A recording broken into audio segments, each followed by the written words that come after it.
saisir ce que nous voulons. Parce que la fête de notre parcours se passe sur la terre.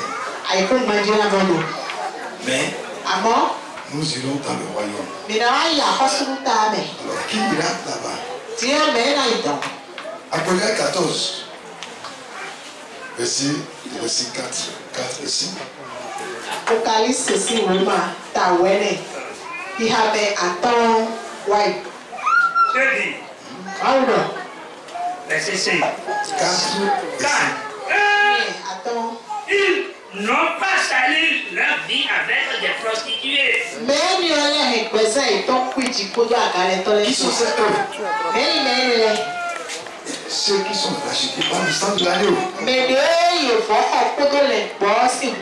Ceux qui se disent enfants de Dieu. Ils ne sont pas souillés avec les prostituées. Regarde ton frère ou ta soeur à côté.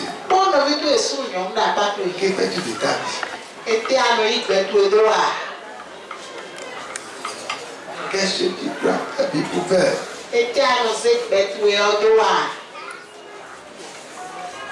Oui. Eux, ils n'ont pas sali leur vie avec des prostituées. Ils n'ont eu aucun contact avec elles. Alors, Dieu va enlever le verre. La question. Je pose la question. Notre pouce ne s'arrête pas sur la terre.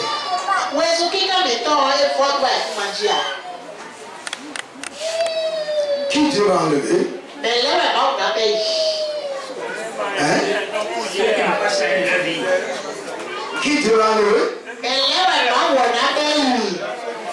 Alors, tu comprends le pourquoi l'Esprit de Dieu a voulu que les gens puissent se confesser?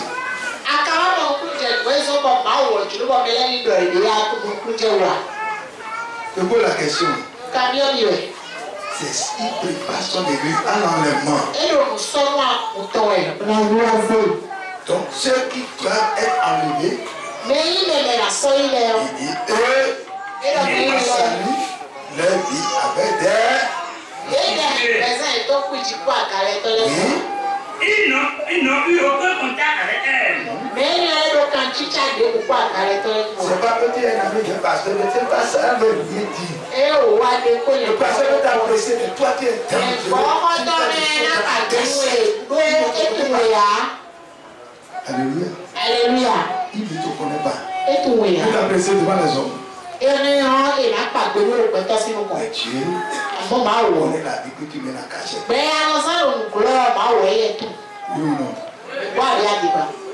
Tu veux l'appréciation du pasteur ou bien l'appréciation du...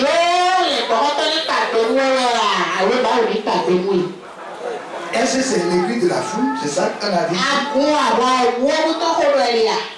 On a besoin de la foule. Quelle foule? Ceux qui n'ont pas sali leur vie avec des prostituées. Ils n'ont eu aucun contact avec elles. Ils suivent l'agneau partout où il va. partout il va, ils sont avec lui. Oui. Ils ont été rachetés très chers parmi les êtres humains.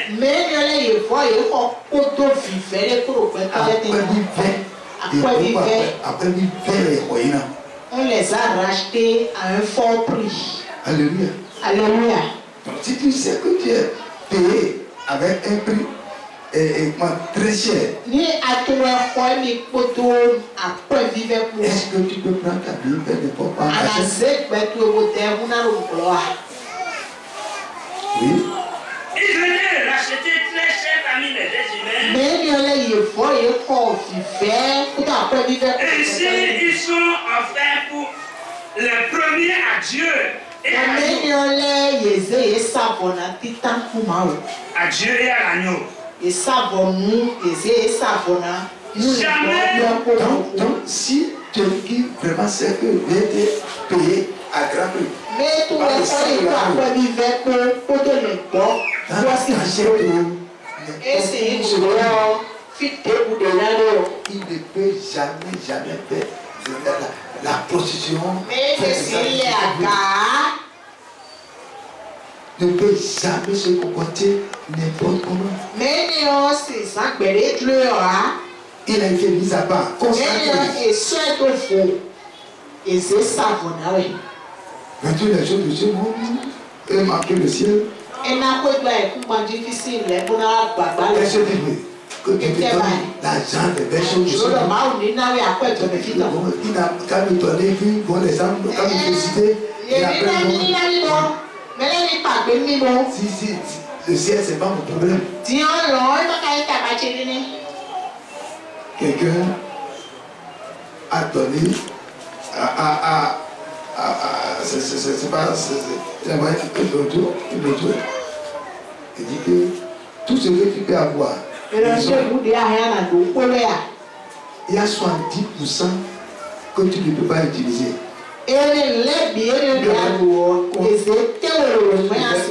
Construire des maisons. Tu avais avant beaucoup de chambres. Là où tu te couches dans toutes les chambres.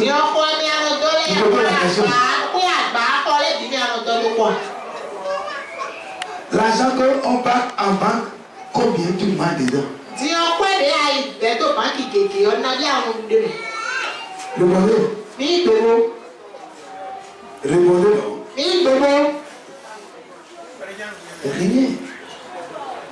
Rien. Donc, si on doit tout laisser et qu'on a peu de temps pour Dieu, alors c'est des peines perdues.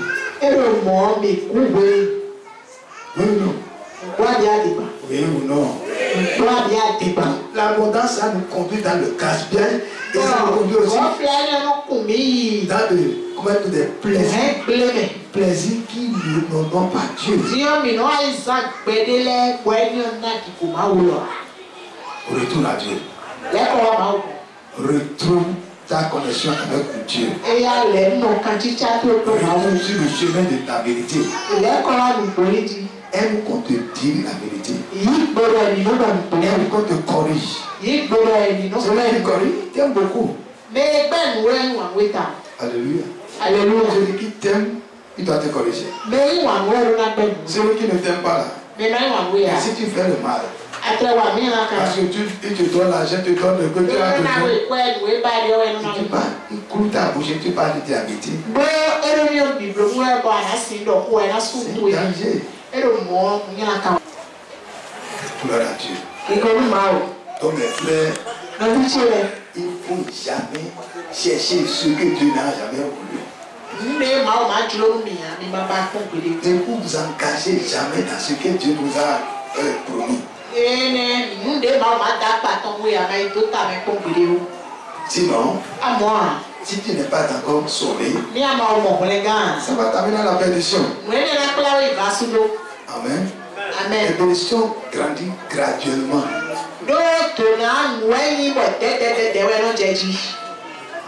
Gloire à Dieu. Si tu n'as pas la capacité de supporter quelque chose, ne cherche pas à avoir.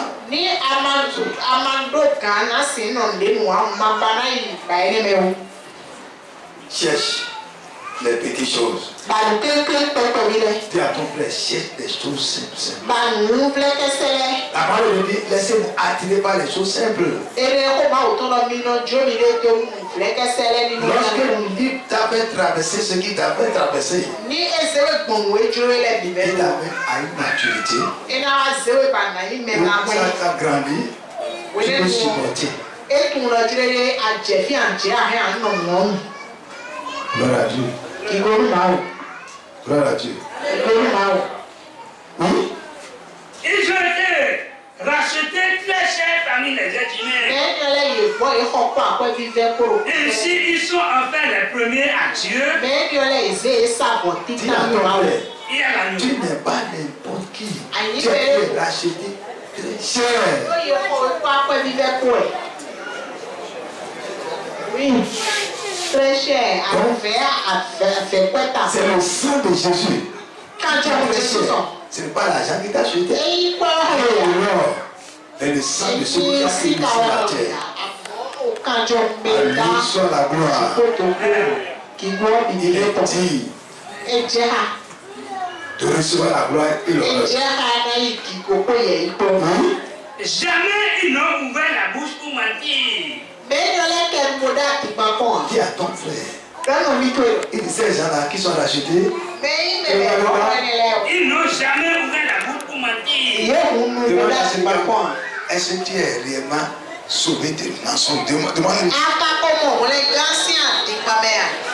Demande-lui. Ce que Dieu t'a enlevé, jamais ils ont ouvert la bouche pour mentir. Et ce qui est sauvé de mensonges. Demande-lui. Es-tu sauvé de mensonges? Demande-lui, est-ce que tu es sauvé du mensonge? Lorsque la trompe va sonner, est-ce que tu es sûr que tu seras mené?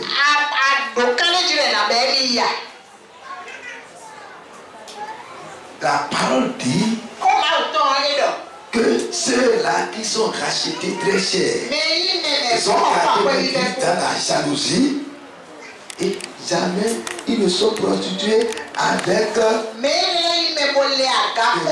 prostituées. Si tu es dans cette église et tu continues ces choses de la cachette, tu n'es jamais dans cette église. Tu as augmenté le nombre seulement. Tu entends ce que les confessions disent?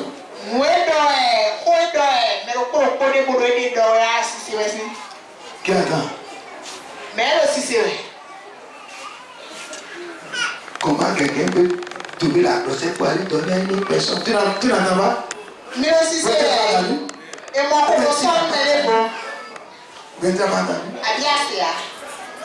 Tu n'as pas entendu?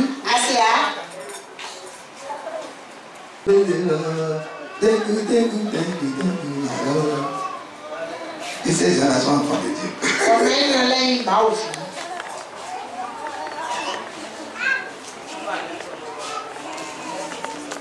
Alléluia. Alléluia. Qu'est-ce que tu fais dans la cachette?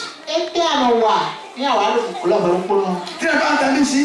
Quand les gens sont en fiançailles et se caressent, tu n'as pas entendu?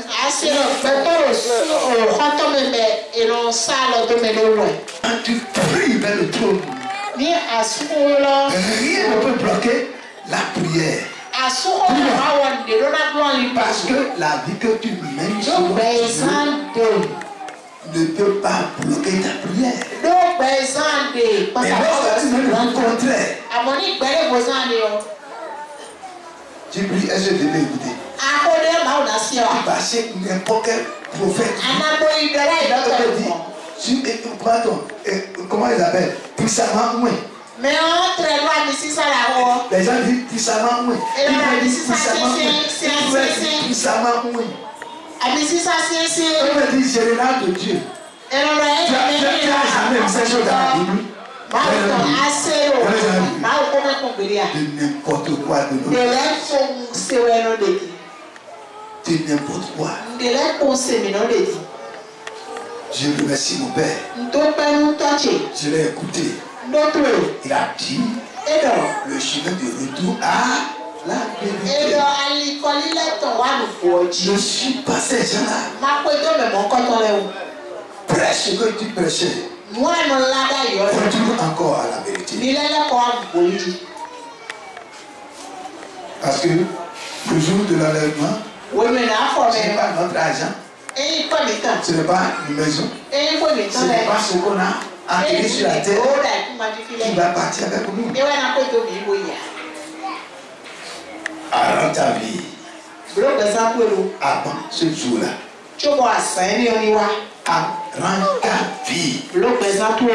Arrête ta vie. Arrête ta vie. Arrête ta vie. Arrête ta vie. Qui entend? Oui, dans Dieu merci. Ce que vous faites en cachet, c'est ça votre nature. Nous minons le gloire, nous minons des soins. Ce que tu fais aux choses dans la cachette et devant les gens, tu fais aux choses. C'est un vrai hypocrite. Quand les gens sont, on peut être fou, on peut danser, Dieu ne voit pas l'église, il ne voit rien. Il ne voit rien. Il ne voit pas les gens, il voit les pécheurs.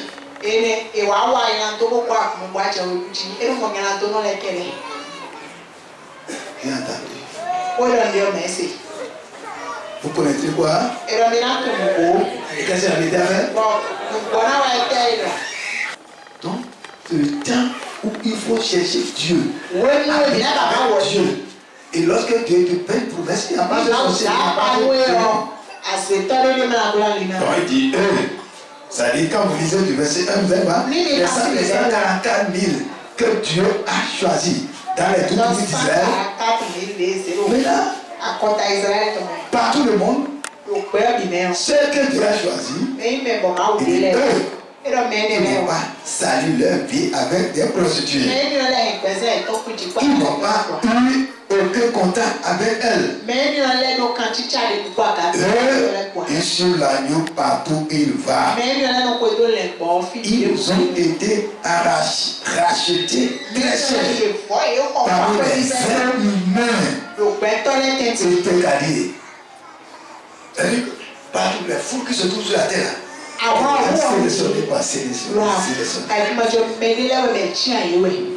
Mon frère, qu'est-ce que tu suis? Et tu es en train de suivre n'importe qui.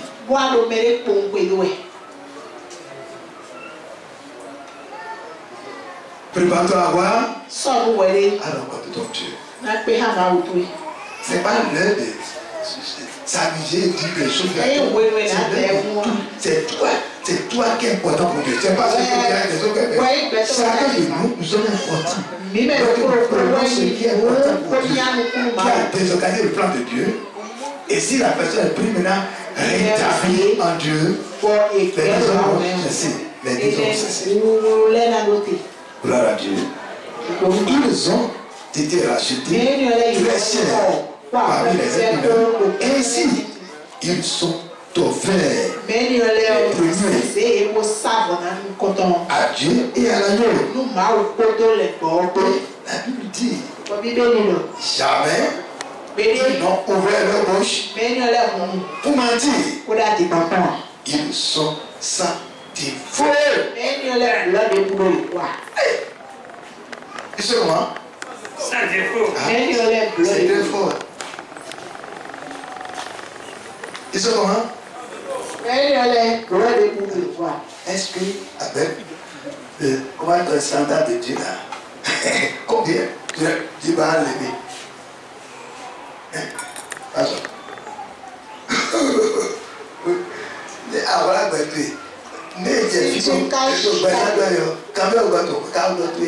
quand les gens viennent devant ici pour témoigner et révéler des choses cachées de leur vie, toi tu te dis que c'est les bêtes qui parlent. Ils se lavent devant Dieu. Et ce qui est dit est jeté dans la mer du monde. Et non font. Et compenser le mal au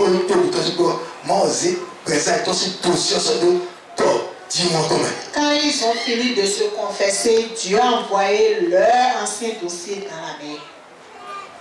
Alléluia. Alléluia. Les hypocrites n'ont pas de place dans le ciel.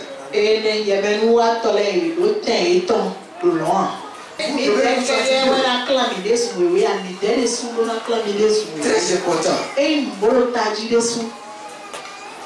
Et tu violes Mélodie. Quand tu accouches là, l'enfant ressemble à qui? Hein? À qui? Il m'a dit toi. Si l'enfant ne ressemble pas à son père. Si l'enfant ne ressemble ni à ton père, ni à son père, ni à sa mère. On va l'appeler enfant bâtard. Si tu es enfant bâtard, Si tu es un enfant bâtard, tu vas faire des choses cachées. Moi, je règle le péché. Mon sang règle le péché. Mon âme, mon être, tout entier. Alléluia. Alléluia. Très important. Tu es quelqu'un qui ne règle pas le péché, c'est dangereux.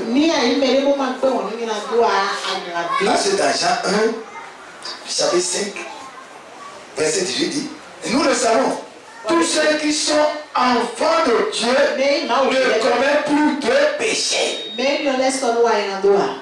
En effet, le Fils de Dieu les protège. Et le mauvais ne peut pas les toucher. Le méchant ne peut pas à son ator, des soldats, Est-ce que tu entends? Si tu commets le péché. Pour aller dans ton village, tu as peur.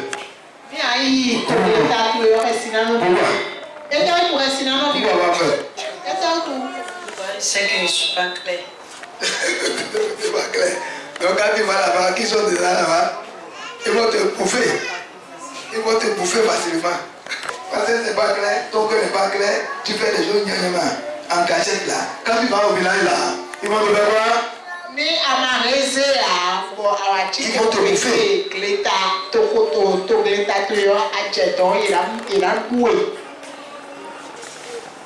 Entre les sorciers et enfants de Dieu, qui va créer parmi les hommes?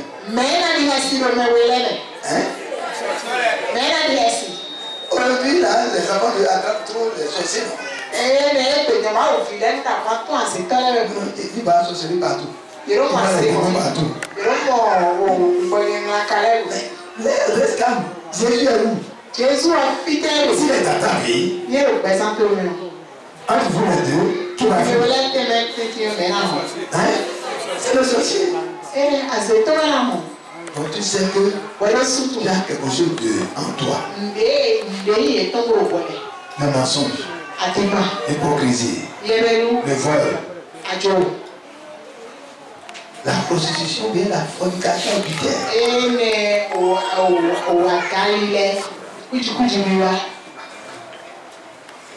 Donc, il faut que ça change. Apocalypse 21, verset 22 à la fin. Et c'est ça, la fin du message. Mais dans la ville, lorsque on se rend dans le royaume, lorsqu'il avait fait l'enlèvement, là, dans le royaume, dans cette Judas céleste, qu'est-ce qu'on va trouver? Oui. Mais dans la ville, je ne vois pas de temple. Attends. C'est ici sur la terre, tu dois chercher à vraiment te connecter à Dieu. Tu dois être totalement dédié à Dieu. Le temple est ici sur la terre. Si sur la terre tu marches comme ça là, est-ce que tu peux le retrouver dedans? Quand on va à l'église, on écoute quoi? On écoute quoi? La parole de Dieu. Maintenant, lorsqu'on va quitter la terre, on va pour le temple de Dieu. On se reste en face de la parole de Dieu. Tu t'éloignes de la parole. Pour toi, tu t'es assidu au temple comme auparavant.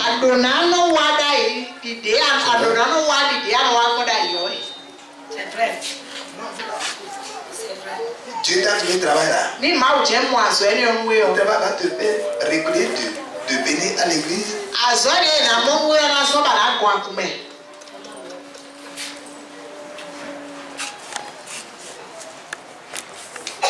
Alléluia. Alléluia. Donc il faut que si je travaille, je sais, si le cœur était clair, si tu as trouvé assidu au temple. Et Nini m'a dit moi à son oui. Si tu veux aller ton passé du bon.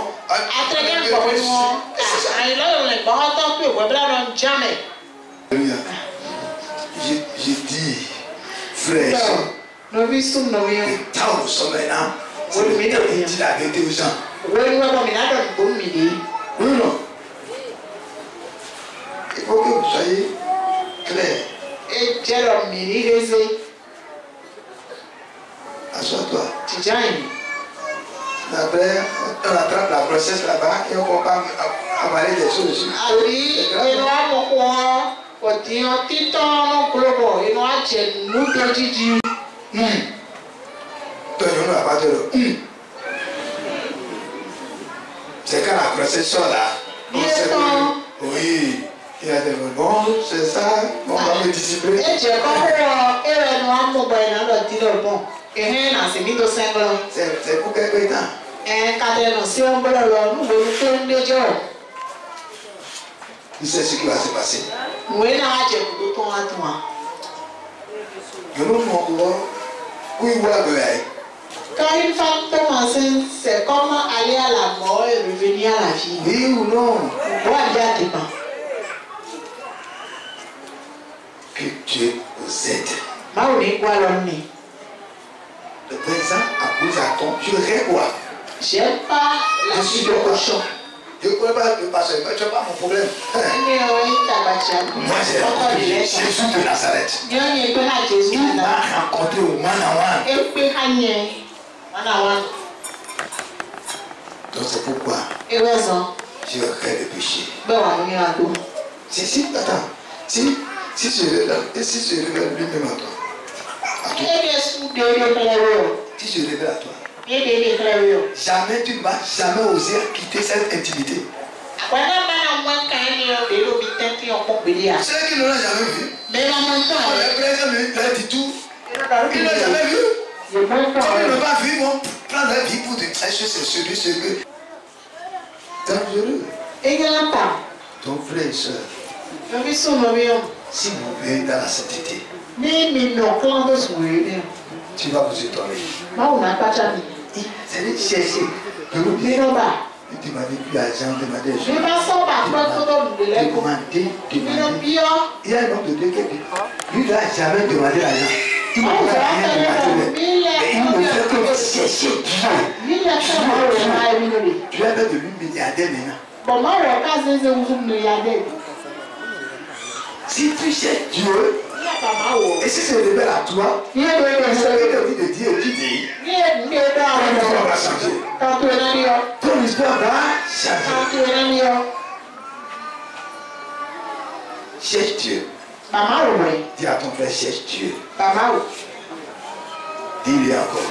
Le problème que tu as, c'est une opportunité pour chercher Dieu. Comment ça dit ça? C'est une opportunité. Et par un travers de ça là, tu vas se révéler à toi. Alléluia. Oui? Mais dans la ville, je ne vois pas de temple. Parce que ce temple, c'est le Seigneur. Applaudissements. Alléluia. Si c'est le temple est lui-même, donc ici d'abord c'est ça on appelle c'est prototype de ce qui est dans le ciel. Donc on vient dans l'église, on vient dans l'église pour faire voir. Pour chercher Dieu. C'est pas aujourd'hui ce que nous voyons, les gens cherchent l'argent, ils cherchent de chercher Dieu.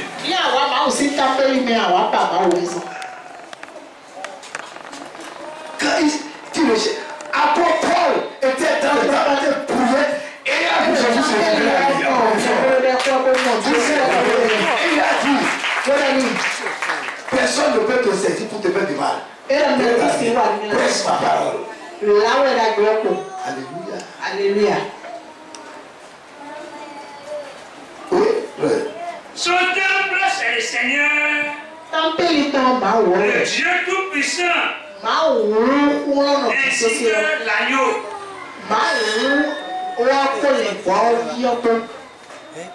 Pour être éclairé, la ville n'a pas besoin du soleil ni de la lune.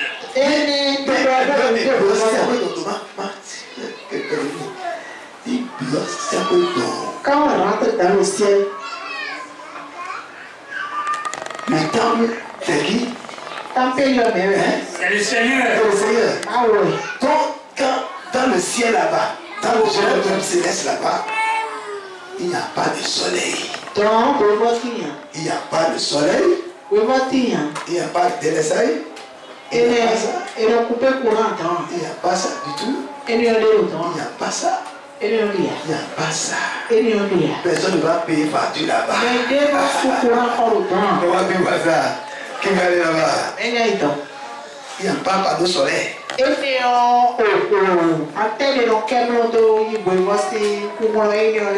pas ça.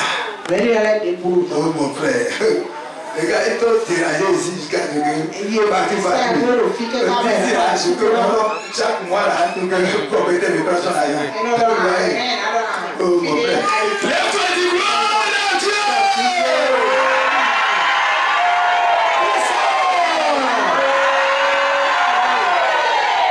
Alors qui peut aller là-bas? Alléluia. Alléluia. Tu ne peux pas préparer, tu ne peux pas payer facture là-bas.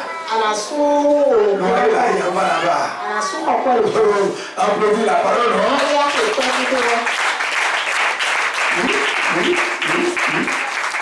Regarde un peu. Aucun propriétaire ne va te déranger.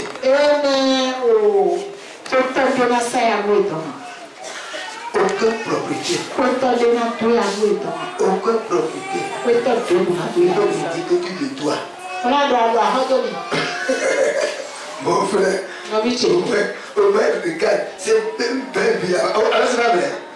Chaque mois là, si un propriétaire de Kodogo, quand tu le vois, nous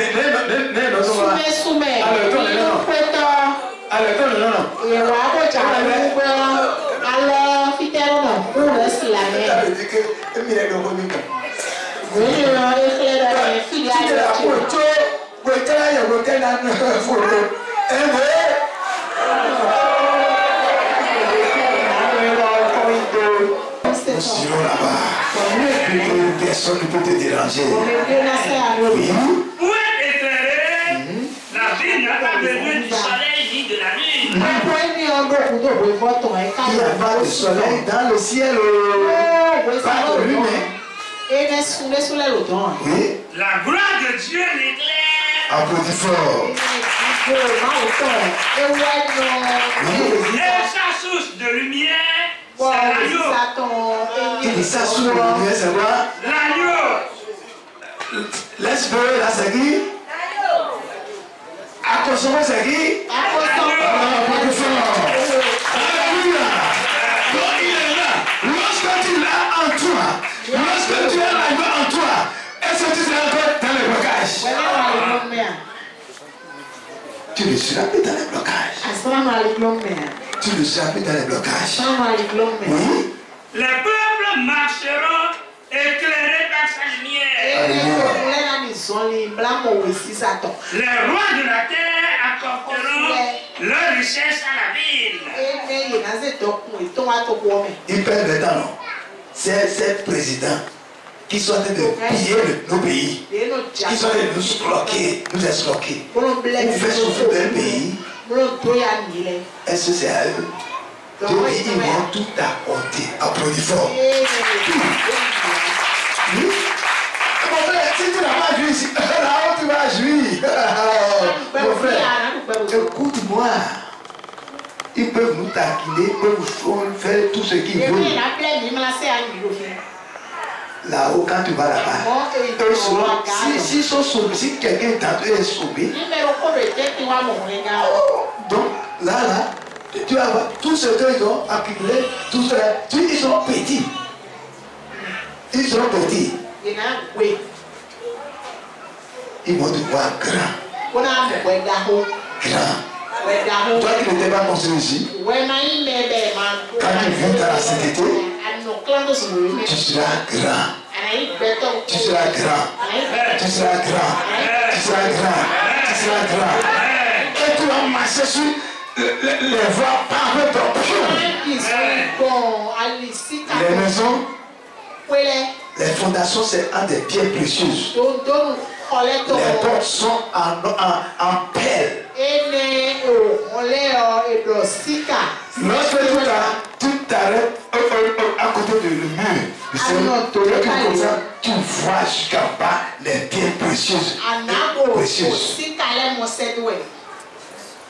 Alléluia. Alléluia. C'est cette maison-là que Dieu prépare pour chaque homme.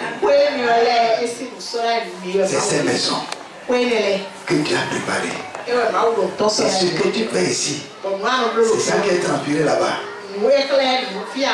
L'argent que tu as, tu trouves, tu mets dans l'œuvre de Dieu, tu mets dans l'œuvre, tu te construis la maison là-bas.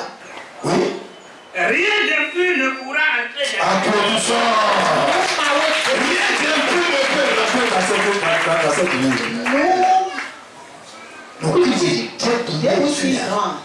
Si tu fais des choses sales, tu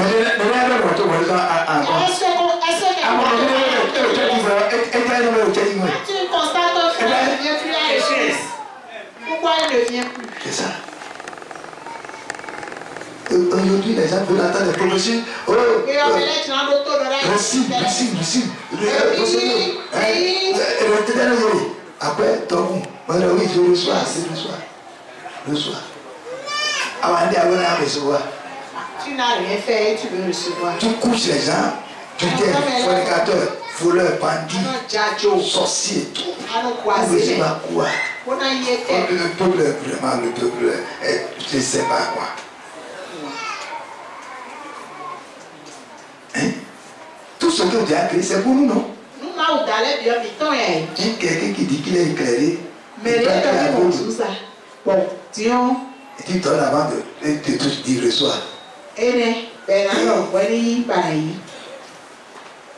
tu donnes l'argent d'avant. Tu te touches. Dis-moi, tu t'aimes bien. Et si ça ne s'accomplit pas? Mais quand on a oui, mais on a tu vas attraper. Comme présidence, alors, Nero, tribunal à l'hôpital.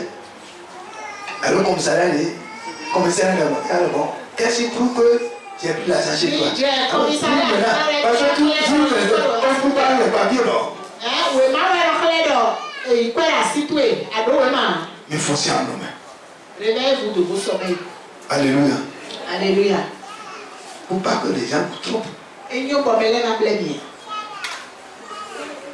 Alléluia. Oui.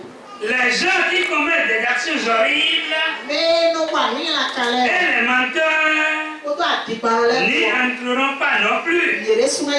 Toi, tu me construis. Dis à ton frère. Alors maintenant, il sert de laisser Asia.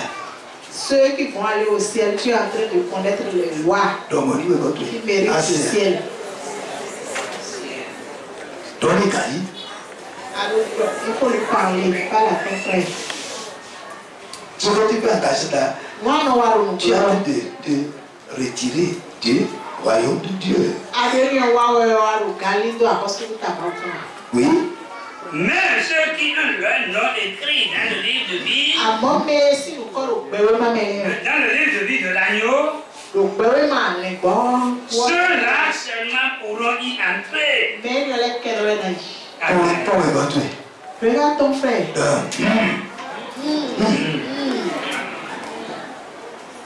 On ne peut pas trop parler.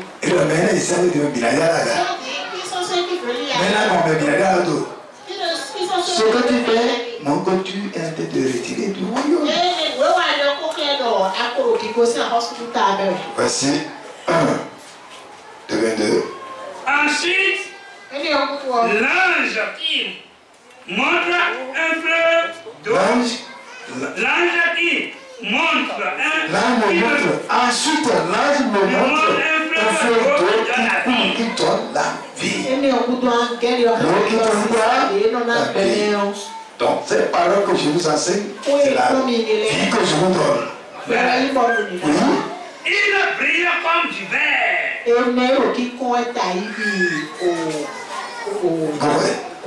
Il sort du ciel de Dieu et de l'anneau. Et il coule au milieu de la place de la ville. Là, entre deux parties du fleuve, il y a l'arbre de vie. Il donne des fruits 12 fois dans l'année. Alléluia. Il donne 12 fois. Donc chaque mois à sa bénédiction. Chaque mois à sa bénédiction. À chaque mois de l'année à sa bénédiction. Tu vas te lever sur ton pied.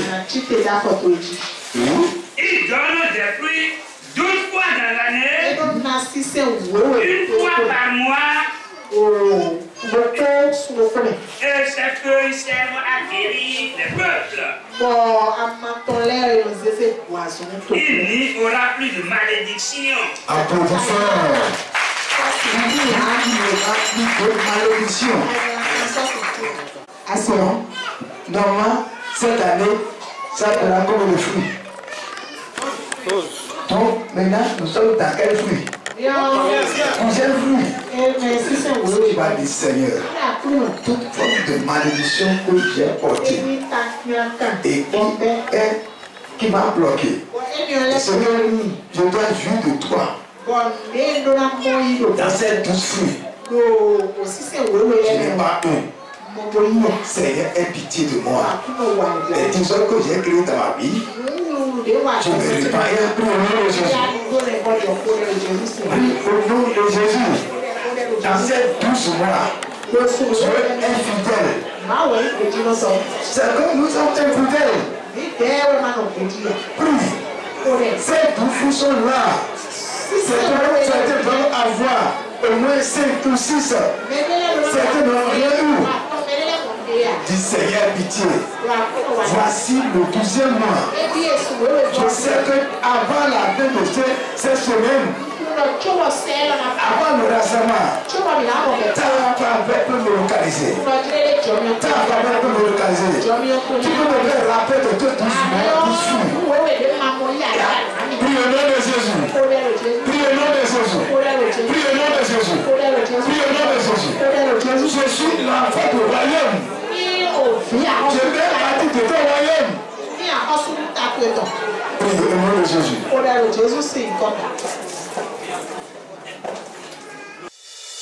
Ministère d'implantation des églises locales. Miel.